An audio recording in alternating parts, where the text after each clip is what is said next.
10 cities, 10 cover-ups, one institution that spent centuries burying them all. What you're about to discover isn't just ancient history, it's evidence of a coordinated suppression spanning 2,000 years. From submerged temples in the Pacific to underground empires beneath Turkey. From Egyptian monuments that predate creation itself to cities in the Americas that shouldn't exist, according to biblical chronology. The church didn't hide these cities because they were myths. They hid them because they were proof. Let's start with the most famous city they tried to drown in silence.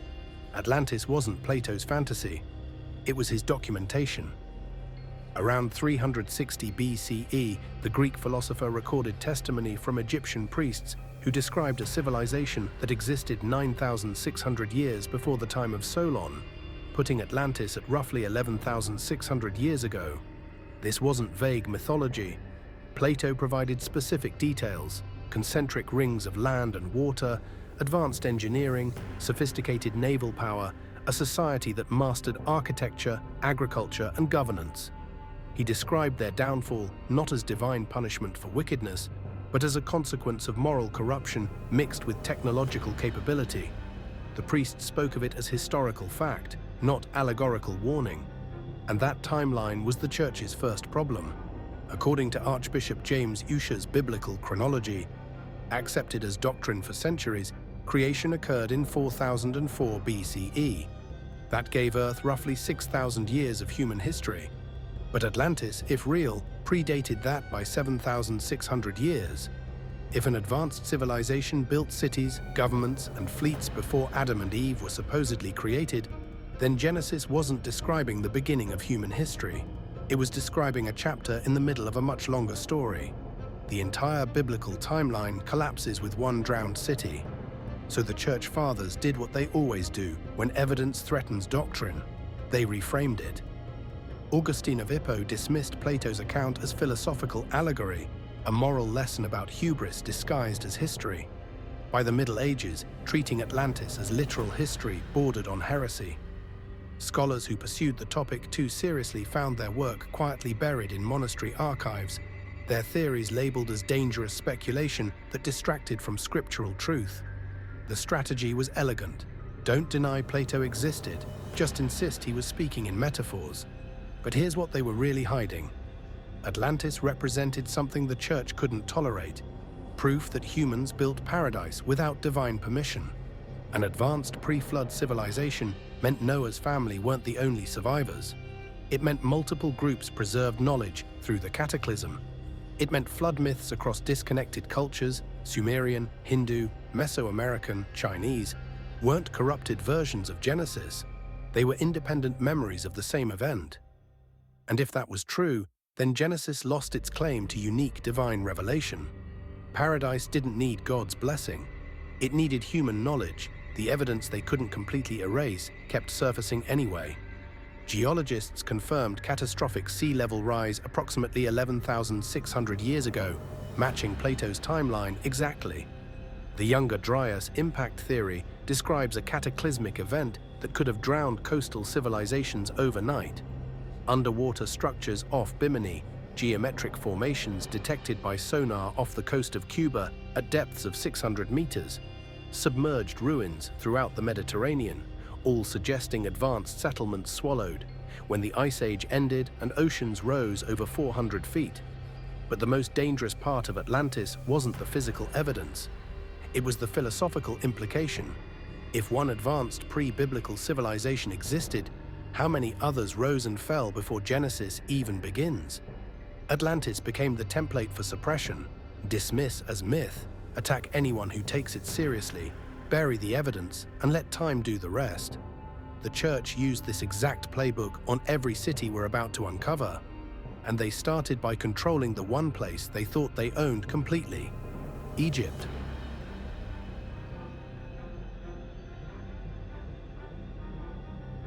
But Atlantis wasn't alone. Beneath the sands of Egypt lies evidence even more threatening to the biblical timeline, because this time the church thought they controlled the narrative completely.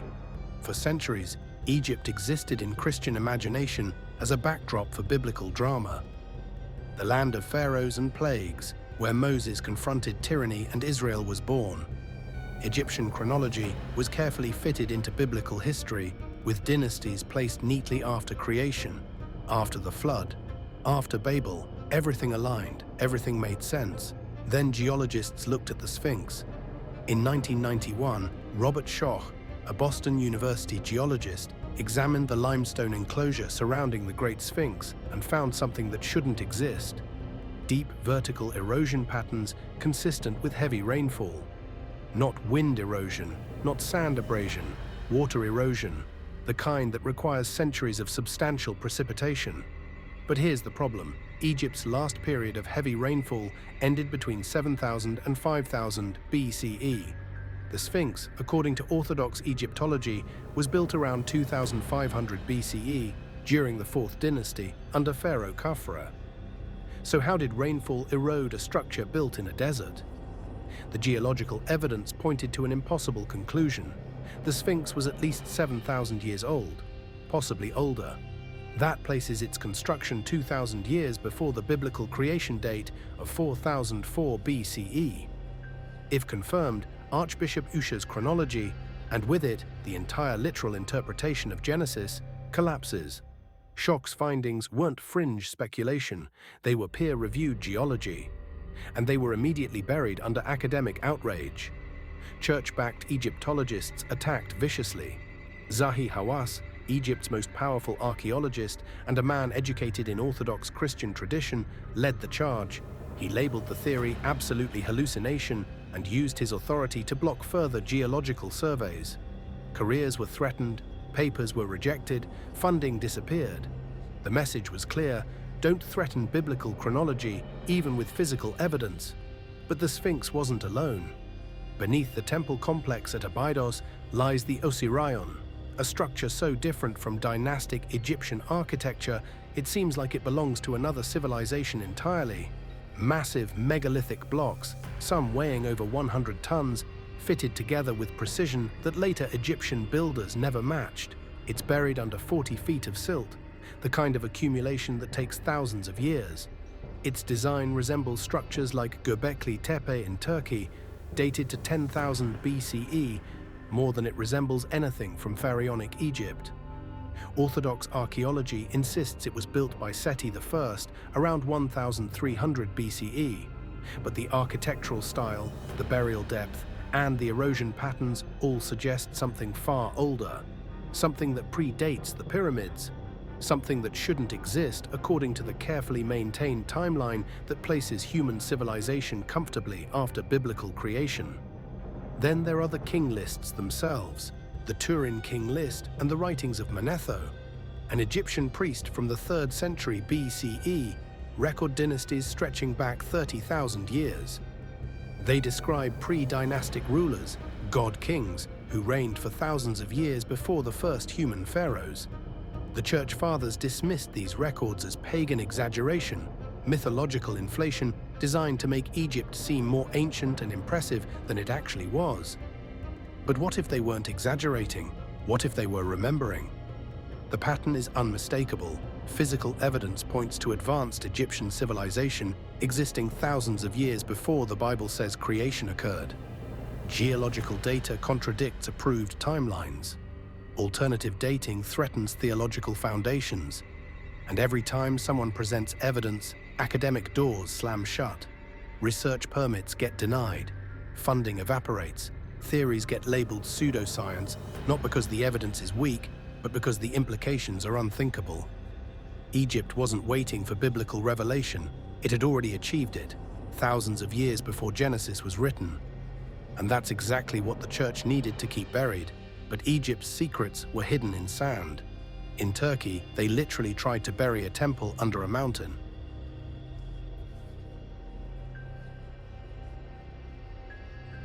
Egypt's antiquity threatened the biblical timeline, but in southeastern Turkey, archaeologists uncovered something that didn't just threaten it, it shattered it completely. Göbekli Tepe had been sitting in plain sight since 1963, when an American survey team noted unusual stone formations on a hilltop near Şanlıurfa. Local farmers knew about it for generations, calling it Potbelly Hill because of the rounded limestone slabs jutting from the ground. But excavation didn't begin for 31 years. Why the delay? Because early surveys suggested the site was impossibly old, and church-influenced Turkish authorities coincidentally slow-walked permits every time archaeologists applied. When German archaeologist Klaus Schmidt finally broke ground in 1994, what emerged rewrote everything we thought we knew about human civilization. Massive T-shaped pillars, some weighing over 20 tons, arranged in circular complexes. Intricate carvings of lions, foxes, scorpions, vultures and serpents covered the limestone surfaces. Abstract symbols that might represent early writing or astronomical observations. Sophisticated architectural planning that required hundreds of workers, organized labor, and advanced engineering knowledge. And the carbon dating, 9,600 BCE, then 10,000 BCE, now pushing 11,500 BCE. According to every textbook, every archaeological consensus, every accepted model of human development, this was impossible. In 10,000 BCE, humans were supposed to be nomadic hunter-gatherers. No permanent settlements, no architecture, no monumental art, no organized religion. Society was small bands following animal migrations, living hand-to-mouth, struggling to survive.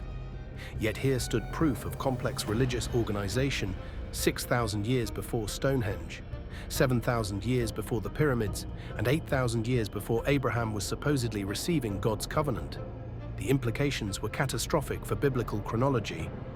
Göbekli Tepe predates Moses by 9,000 years. It predates the biblical patriarchs by 8,000 years. It shows organized religion, complex theology, and sophisticated spiritual practices existing long before God supposedly revealed himself to Abraham, before the Ten Commandments, before the priesthood, before any of it. If humans were building temples for 2,000 years before the Bible says creation even happened, then Genesis isn't describing the beginning of human spirituality. It's describing a late chapter in a story that was already ancient. But here's where it gets even more disturbing. The accepted historical narrative claims religion developed after agriculture.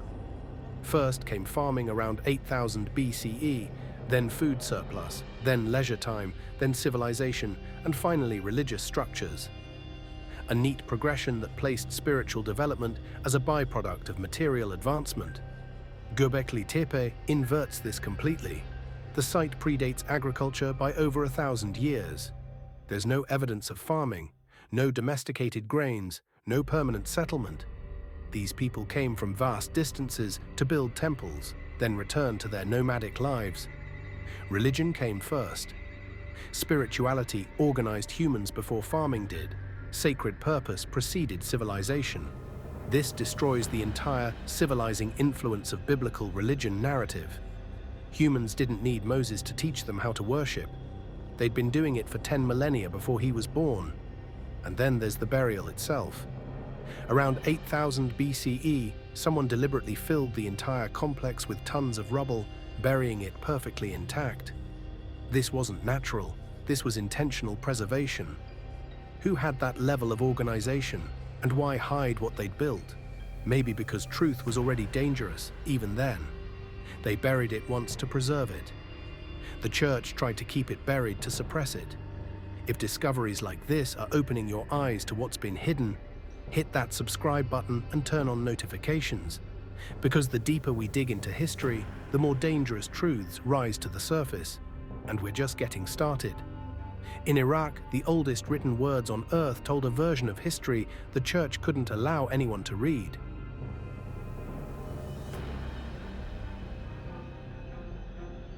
Turkey buried temples beneath mountains.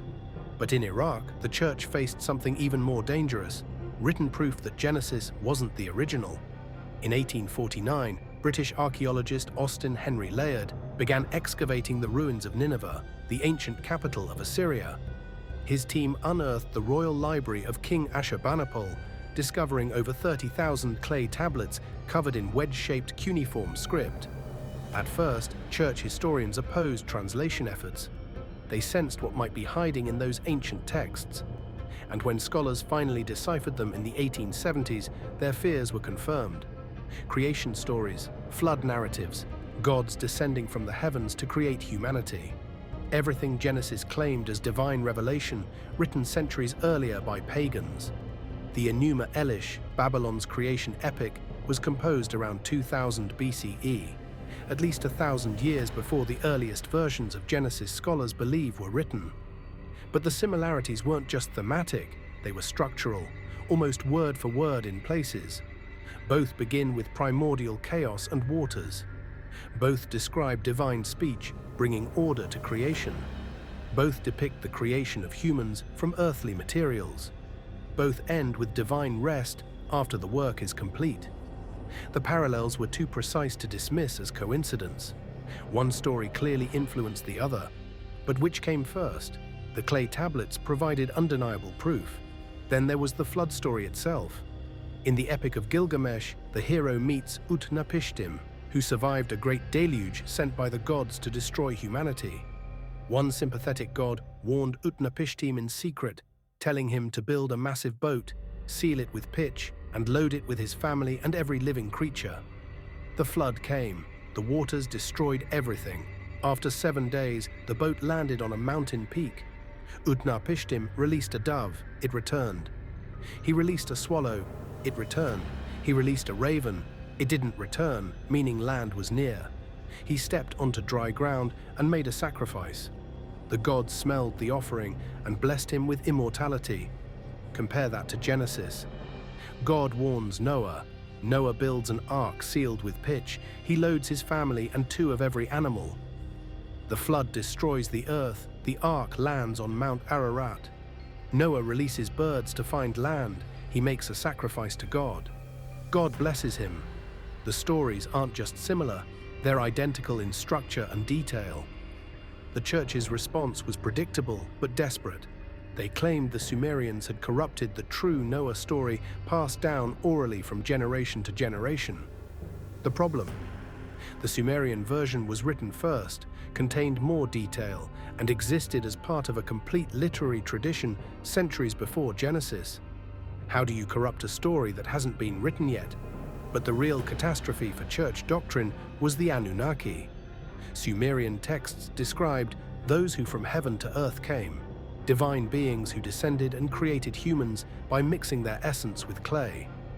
These beings taught civilization, agriculture, mathematics, writing, law, astronomy. They weren't distant, unknowable gods. They were teachers, present and active in human development. Now read Genesis 6. The sons of God came in unto the daughters of men, and they bore children to them. The same story, the same beings, the same interaction between divine and human. The church had sanitized the account, stripped away the details, and rebranded Mesopotamian gods as the singular biblical God. But the clay tablets told the older, fuller story. And there was more. The Sumerian king list recorded rulers who reigned for thousands of years before a great flood, matching the impossibly long lifespans of biblical patriarchs like Adam, Methuselah, and Noah. But these Sumerian kings existed before the Bible claimed creation even occurred. The foundation of unique divine truth crumbled into borrowed mythology, written in clay, buried in ruins, waiting for someone brave enough to read what the church desperately wanted to remain lost. While they buried Sumerian tablets in museum basements, halfway across the world, another city was drowning, carrying Hindu truths they couldn't afford to validate.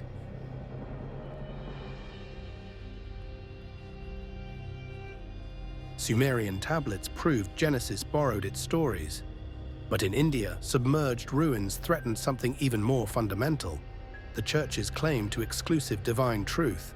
The Mahabharata, one of Hinduism's great epics, describes the magnificent city of Dwarka in extraordinary detail. Golden palaces rising beside the sea, 70,000 buildings arranged in precise geometric patterns, sophisticated harbor facilities accommodating hundreds of ships, advanced urban planning with wide boulevards, public gardens, and defensive walls.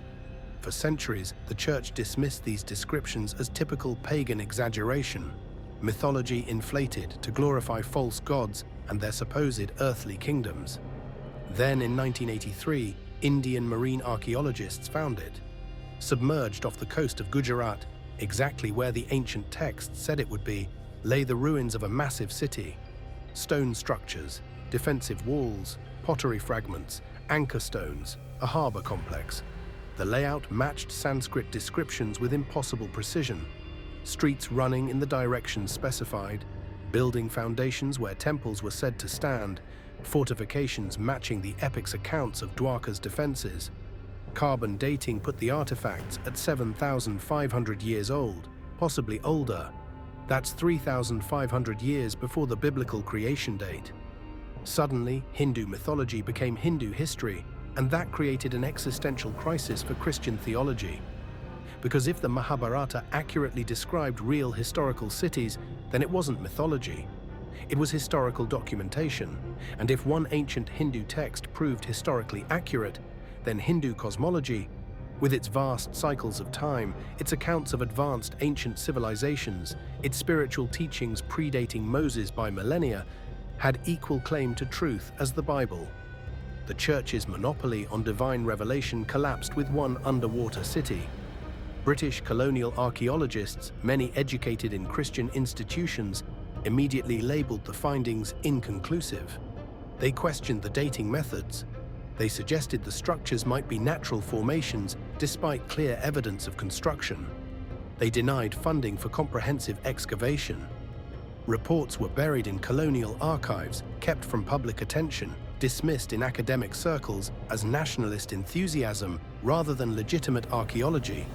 When India gained independence and pushed for proper investigation, Western media went conspicuously silent. Major archaeological discoveries that should have made international headlines received minimal coverage. Papers published in Indian journals never got picked up by Western academic publications. The underwater city that proved ancient Hindu texts historically accurate was treated as a curiosity at best, pseudo-archaeology at worst. But the evidence kept mounting anyway. Multiple expeditions throughout the 1980s and 1990s confirmed the site's authenticity. Advanced sonar mapping revealed the full scale of the submerged city, far larger than initial estimates. Artifacts recovered matched the technological descriptions in ancient texts. The city showed sophisticated engineering, advanced urban planning, and construction techniques that shouldn't exist according to conventional timelines of Indian civilization. And then there was the timeline itself, the detail the Church feared most. Hindu texts placed Dwarka's submersion at the end of the Dvapara Yuga in 3102 BCE. That date aligns perfectly with the post-Ice Age sea level rise documented by modern geology. It validates Hindu chronology, which measures time in vast cycles spanning hundreds of thousands of years.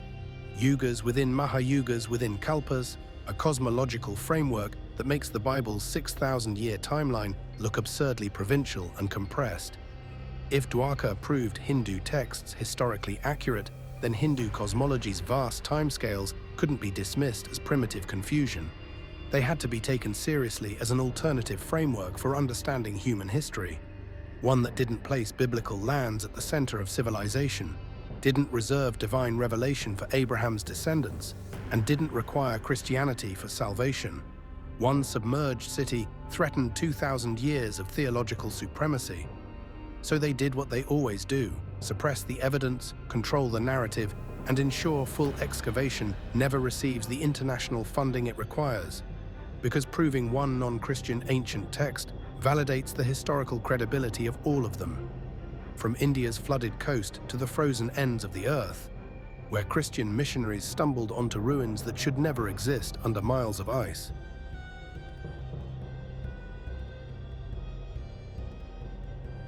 India's submerged ruins validated Hindu texts.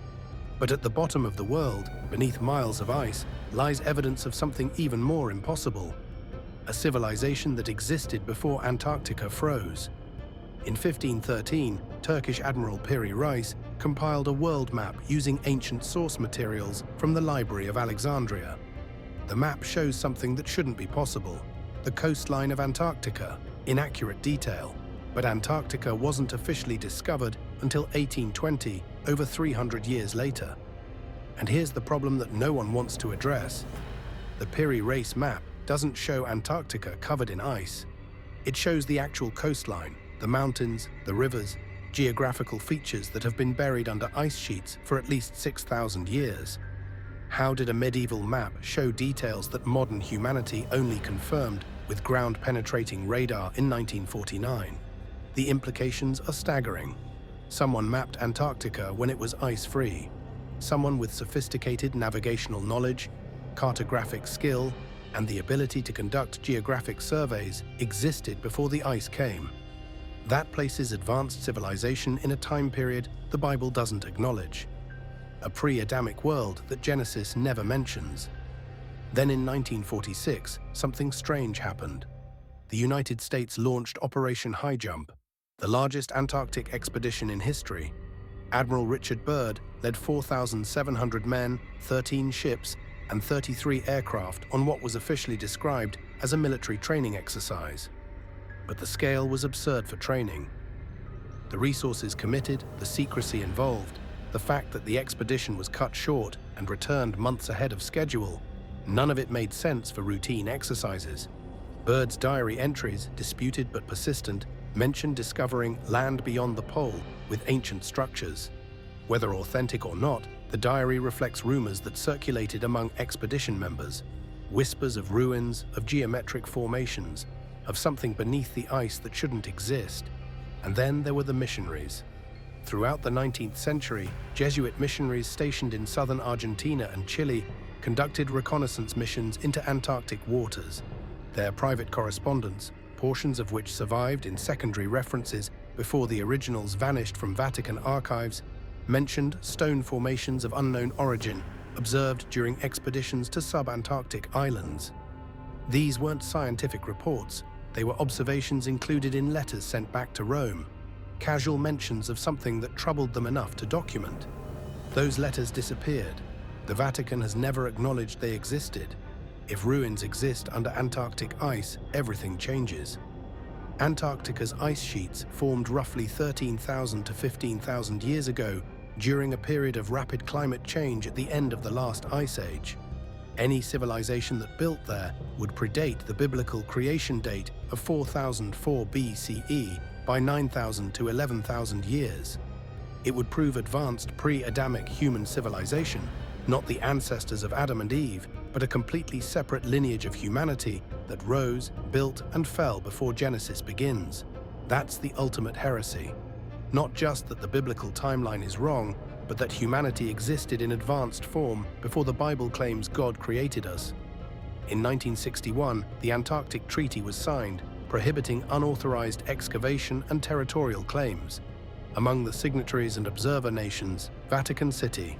Satellite imagery has since revealed geometric anomalies beneath the ice, structures that show right angles and symmetrical patterns inconsistent with natural geology.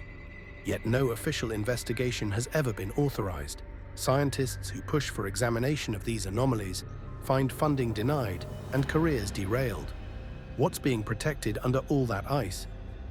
Pre-Ice Age Antarctica validates global flood myths that exist outside biblical tradition.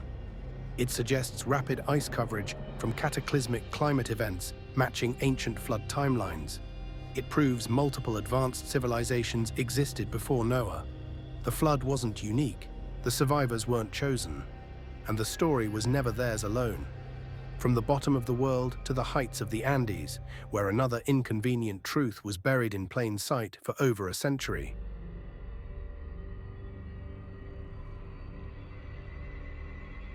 Antarctica froze evidence beneath miles of ice. But in Peru, the Church buried something even more threatening to their doctrine. Proof that the savage Americas had already built paradise before Abraham was born. In 1905, German archaeologist Max Euler discovered massive pyramids and plaza complexes in the Supe Valley of Peru, about 120 miles north of Lima. The site, called Caral, showed clear evidence of sophisticated urban planning, monumental architecture, and advanced social organization. But there was a problem that kept Caral buried in academic obscurity for 89 years. The site was too old. Early estimates suggested construction around 2600 BCE, making it contemporary with the Egyptian pyramids. But unlike Egypt, which fit neatly into biblical geography as a backdrop for Exodus, Caral existed in the Americas, a land the church had spent centuries claiming was populated by primitive peoples waiting for Christian salvation. Dating technology was supposedly unavailable for proper analysis. Funding mysteriously never materialized. Academic papers on the site gathered dust in university archives. It wasn't until 1994 that archaeologist Ruth Shady conducted proper carbon dating. The results confirmed what the church had feared. 2600 BCE, possibly earlier, Caral wasn't just old, it was one of the oldest urban centers on Earth, built at the exact same time as the great civilizations of the Old World. And it was completely independent. No pottery, which suggested they hadn't needed it. Their agricultural surplus was so reliable, they used gourds and baskets. No weapons, no defensive walls, indicating a peaceful society focused on culture rather than conquest. Yet they built 6 pyramids, massive amphitheaters, residential complexes, and sophisticated irrigation systems. They created quipu, knotted cord systems for recording information that predated writing. They understood astronomy, mathematics, and urban planning at a level that shouldn't exist in the New World, according to church doctrine. Because the church's entire narrative depended on a simple lie. Civilization flowed from biblical lands. Mesopotamia, Egypt, Canaan, these were the blessed regions where God planted the seeds of human advancement. Divine favor rested on the Old World, specifically on the lands mentioned in Scripture. The Americas, by contrast, were savage continents waiting in darkness for European Christians to bring them enlightenment, salvation, and civilization. This wasn't just theology, it was legal doctrine. The 1493 papal bull Inter Caetera justified European colonization of the Americas specifically because the native populations supposedly lacked civilization and Christian truth. Pope Alexander VI literally drew a line on a map and declared everything west of it available for Catholic conquest because the people there were without proper governance and religion. If the Americas had 4,600-year-old cities with advanced culture, sophisticated governance, and peaceful social organization, the entire moral and legal justification for centuries of conquest, enslavement, and forced conversion crumbled into dust. So the church did what it always does. It controlled the narrative. Colonial authorities suppressed indigenous histories. Missionaries burned native texts and oral traditions. When archaeological evidence surfaced showing advanced pre-Columbian civilization, it was dismissed as exaggeration, misstated, or buried under academic skepticism. Caral sat in documented obscurity for nearly a century, its true age unconfirmed, its significance downplayed, its very existence treated as an archaeological footnote rather than the historical earthquake it represented. But Caral wasn't isolated. It was part of the Norte Chico civilization, over 30 urban centers connected by trade networks, sharing astronomical knowledge and architectural styles, creating a sophisticated culture that thrived for over 1,000 years. All of it developed independently, without influence from Mesopotamia, without borrowing from Egypt, without any connection to biblical lands whatsoever. The Americas had built paradise without permission, without divine guidance, without the church. If revelations like these are changing how you see history, make sure you hit that like button, subscribe, and turn on notifications. Because we're about to travel to Japan, where the church tried to convince the world that precision-carved underwater structures are just natural rock formations. And off the coast of Okinawa lies proof they couldn't explain away.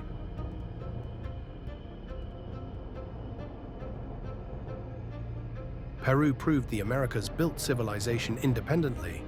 But off the coast of Japan, the church faced evidence that destroyed their entire narrative of human migration, and they responded with the most brazen lie yet.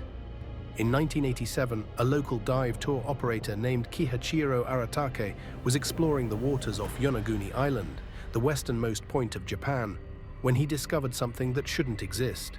Rising from the seafloor at depths of 25 to 100 feet was a massive structure, terraces, platforms, right angles, and what appeared to be carved steps ascending the monument like a submerged pyramid. The formation measured roughly 250 feet wide and 90 feet tall. Perfectly flat surfaces, sharp edges, geometric precision. Post holes drilled into rock, tool marks visible on stone faces, channels carved at precise angles. This wasn't random geology shaped by currents. This was architecture, drowned when sea levels rose at the end of the last ice age, which meant it was at least 10,000 years old. Church-aligned academics immediately launched their defense. Natural formation. They claimed underwater erosion, tectonic activity, and natural weathering could create the appearance of artificial structures. But they had a problem. Geologists who actually examined the site disagreed. Robert Schoch, the Boston University geologist, who had already challenged Egyptian chronology with his Sphinx water erosion analysis, studied Yonaguni extensively. His conclusion: the structure is too geometrically regular and contains too many elements that appear artificial to be completely natural. Masaki Kimura, a marine geologist from the University of the Ryukyus, who spent years diving and mapping the site, was even more direct. It's definitely man-made, the oldest building complex ever discovered. Yet the natural formation label stuck, not because the evidence supported it, but because accepting the alternative meant rewriting human history. And that brought us to the Tower of Babel problem. Genesis 11 describes how God scattered humanity from the Tower of Babel, creating all language divisions and dispersing people across the earth. Biblical chronology places Babel around 2200 to 2000 BCE, conveniently explaining how different cultures and civilizations arose in different parts of the world. God divided them, God scattered them. Human diversity was divine punishment for unified human ambition. But if advanced civilization existed in Japan 10,000 years ago, humans were already globally dispersed, already building sophisticated structures, already organized into complex societies, 8,000 years before Babel supposedly happened. The Tower of Babel becomes historical fiction, not historical fact. The biblical explanation for human cultural diversity collapses. The official timeline for human migration to Japan claims people arrived roughly 30,000 years ago as primitive Paleolithic hunter-gatherers. They supposedly remained in that state for tens of thousands of years, slowly developing pottery around 14,000 BCE and only achieving complex society around 300 BCE. Yonaguni demolishes that timeline. Building a structure of that scale requires social organization, labor coordination, architectural planning, mathematical knowledge, and engineering capability. This wasn't a small tribe leaving handprints on cave walls. This was an organized civilization capable of moving massive stones and carving them with precision. And it validated something the church had worked for centuries to dismiss: indigenous oral traditions. Japanese legend speaks of Mu, the lost Pacific civilization swallowed by the sea. Polynesian traditions describe Lemuria, an ancient motherland that sank beneath the waves. The church dismissed these stories as fantasy, the same way they dismissed Atlantis. But Yonaguni suggests these oral histories were memories, not myths, cultural recollections of real civilizations lost to rising seas at the end of the Ice Age. What else did they dismiss that was actually true? How many other primitive legends are actually historical records the church couldn't allow to challenge Genesis? The Japanese government restricts site access. International funding for proper excavation never materializes. Academic conferences refuse papers arguing for artificial origin. The site remains labeled too controversial for institutional support. Because accepting Yonaguni means accepting that human civilization is far older, far more widespread, and far more advanced than the Bible allows. But Japan's underwater secret pales beside what crusaders found beneath the ground in Turkey. An underground empire proving ancient peoples knew the flood was coming.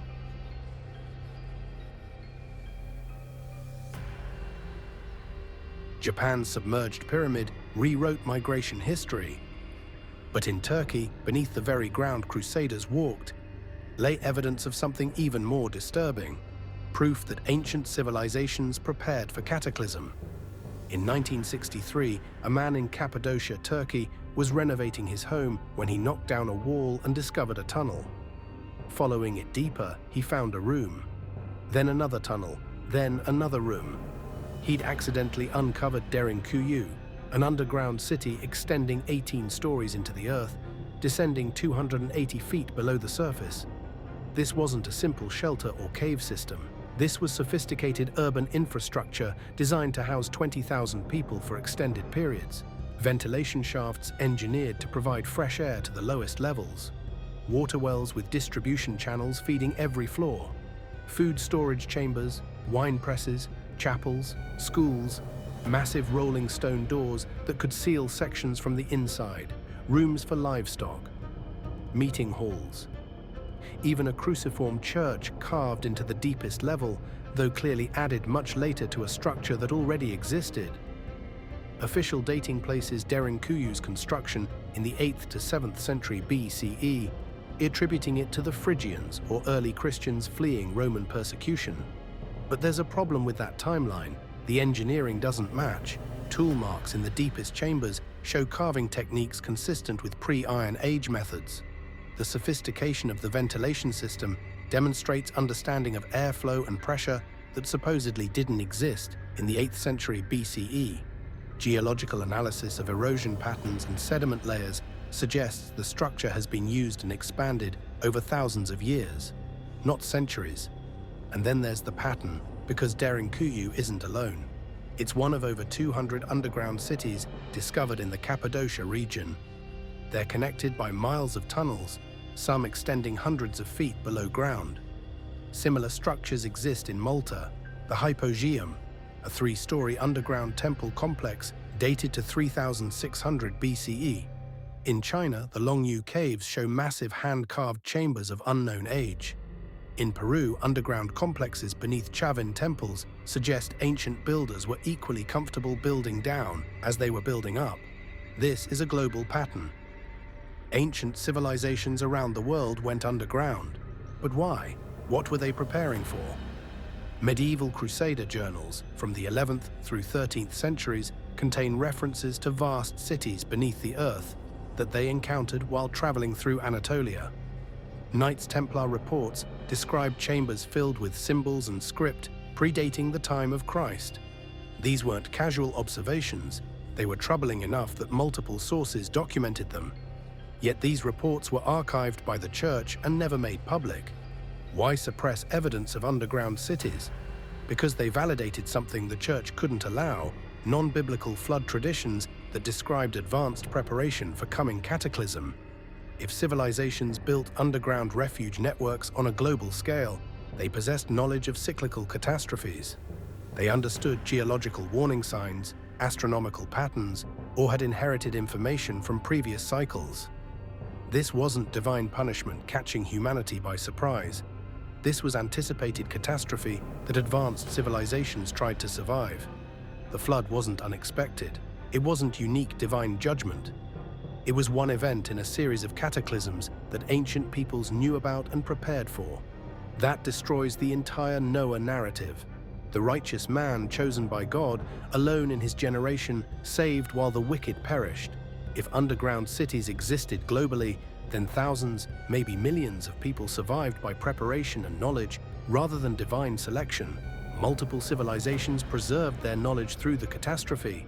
The survivors weren't chosen, they were prepared.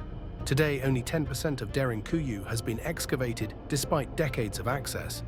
The Turkish government, with consistent church advisory influence through cultural preservation committees, severely limits research permits.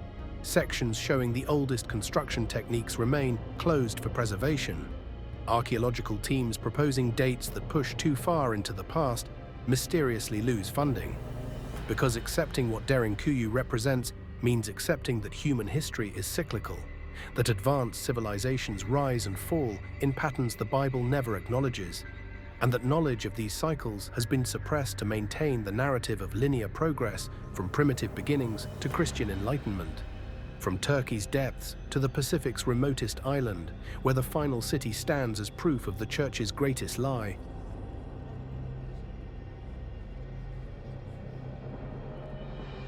Underground cities proved ancient peoples prepared for catastrophe, but on a remote island in the Pacific, the final piece of evidence stands above water, and it proves the church's greatest lie wasn't about the past. It was about who had the right to build paradise in the first place. Nan Madol sits on the eastern shore of Pohnpei in Micronesia, a complex of 92 artificial islands built directly on a coral reef. Massive basalt columns, some weighing between 5 and 50 tons, were transported from a quarry 25 miles away and stacked in an intricate log cabin style that required precise engineering and perfect balance. The columns form walls, temples, residences, and burial vaults spread across 200 acres of reef and shallow water. The official construction date is 1200 to 1600 CE, placing it in the medieval period. But there's a problem. Local oral histories insist the city is much, much older, built in an age when the world was different. And then there's the engineering mystery no one can explain. Modern engineers openly admit they cannot replicate Nan Madol's construction with the technology supposedly available to the 13th century Pacific Islanders. Moving 750,000 metric tons of basalt across water and reef without wheels, without draft animals, without metal tools, without cranes. The logistics are impossible. Each column had to be transported by raft or canoe, then lifted and precisely positioned to create stable structures on unstable coral foundations. When asked how it was accomplished, local Pohnpeian legend provides the answer the church dismisses as primitive mythology. The city was built by twin sorcerers, Olisihpa and Olosopa, who wielded power given to them by people from the sky. These sky people taught them how to make the stones fly through the air and position themselves. We've heard this story before, haven't we? The Sumerians described the Anunnaki, those who from heaven to earth came. The Egyptians spoke of gods who descended to teach civilization. Mesoamerican traditions tell of Quetzalcoatl and Kukulkan, culture bringers from across the sea who possessed advanced knowledge. Hindu texts describe the devas, celestial beings who guided human development. Every ancient culture has the same story, teachers from above or beyond who brought knowledge humans weren't supposed to have yet. The church spent 2,000 years dismissing these accounts as pagan fantasy. But the cities exist. The engineering is real. The impossible accomplishments stand as physical evidence that something happened. Something that doesn't fit the biblical narrative of humanity crawling from primitive ignorance toward Christian enlightenment. And that was the real threat of Nan Madol. The church's entire colonial doctrine rested on a foundation of European Christian superiority.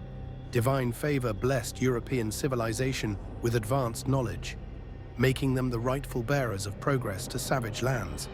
But Nan Madol proved that Pacific Islanders, without any biblical contact, without Christian influence, without European guidance, built an engineering marvel that rivals medieval Venice in complexity and surpasses it in technical difficulty. When Spanish explorers documented Nan Madol in 1595, their reports were buried in colonial archives for centuries. When the site was rediscovered in the 1820s through 1850s, it was labeled a primitive ritual site, rather than the sophisticated urban complex it clearly was. Academic funding for serious study has been consistently denied. The engineering questions remain officially unanswered, because answering them might validate the mythology of sky people and ancient teachers. The pattern is complete. From Atlantis to Nan Madol, every buried city tells the same story. Advanced civilizations existed before, beyond, and independent of biblical framework. They rose through knowledge, not divine permission. They built paradise through human capability, not heavenly grace. They proved that humanity's potential isn't limited by original sin. It's limited only by those who benefit from our ignorance. 10 cities, 10 cover-ups. But one undeniable truth: the church didn't bury these places because they were myths. They buried them because they were memory, proof that humanity has risen to greatness before, without their guidance, without their God, without their permission. Each ruin, each tablet, each submerged street proved the same dangerous idea, that paradise isn't granted from above, it's built from within. That knowledge isn't sin, it's salvation. That human consciousness can touch the divine without institutional mediation. We're standing at that threshold again. Genetic engineering, Artificial intelligence, quantum computing, technology approaching capabilities once attributed only to gods. The same questions these ancient builders faced now confront us. Will we use knowledge to elevate humanity, or will we repeat their fall? The ruins don't just point backward, they point forward. They're not just evidence of what was, they're warnings about what's coming. So which city shocked you most? Which cover-up cut deepest? Drop your thoughts in the comments below. Hit that like button if these buried truths opened your eyes. Subscribe and turn on notifications, because the deeper we dig, the more forbidden history rises to the surface. And remember, they buried these 10 cities for a reason. The question you should be asking now is, what are they burying today?